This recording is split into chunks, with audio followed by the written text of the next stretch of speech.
হয় আমরা সত্য একটা প্রতিবাদ করতে পারি না। আমার কোন ভাইকে বাংলাদেশের সার্বভৌমত্বের প্রশ্নে আমাদের আপোষে থাকতে হবে। আমাদের পার্শ্ববর্তী দেশের সাথে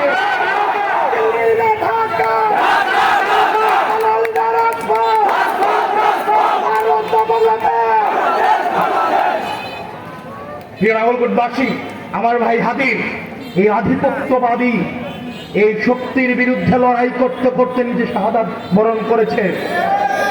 আজকে এতদিন হয়েছে, ওনার বিচার দূরে থাক, এখনো পর্যন্ত বিচার প্রক্রিয়া কতটুকু এগুলো সে সম্পর্ক আমাদেরকে কিছু জানাচ্ছে না।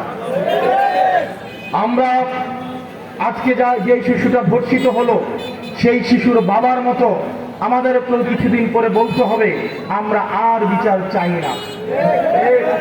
কারণ এই রাষ্ট্রের বিচার ব্যবস্থা থেকে আমাদের আস্থা দিন দিন উঠে যাচ্ছে। সেজন্য এই সরকারের কাছে আহ্বান থাকবে, আমার ভাই হাদি হত্যার বিচার আপনি সুনিশ্চিত করুন। একই সাথে সাথে এই তারুণ্যের যেই চাহিদা রয়েছে, তারুণ্যের যে প্রয়োজন রয়েছে, এই প্রয়োজনগুলোকে আমলে নিয়ে এই কার্ড খেলা বাদ দিয়ে জনগণের মূল যে চাহিদাগুলো রয়েছে, প্রয়োজনগুলো রয়েছে, আইনের শাসন আপনারা নিশ্চিত করুন। কোনো কিছু হলে অন্তর্বর্তীকালীন সরকারের উপরে যে দুশ্চাপানো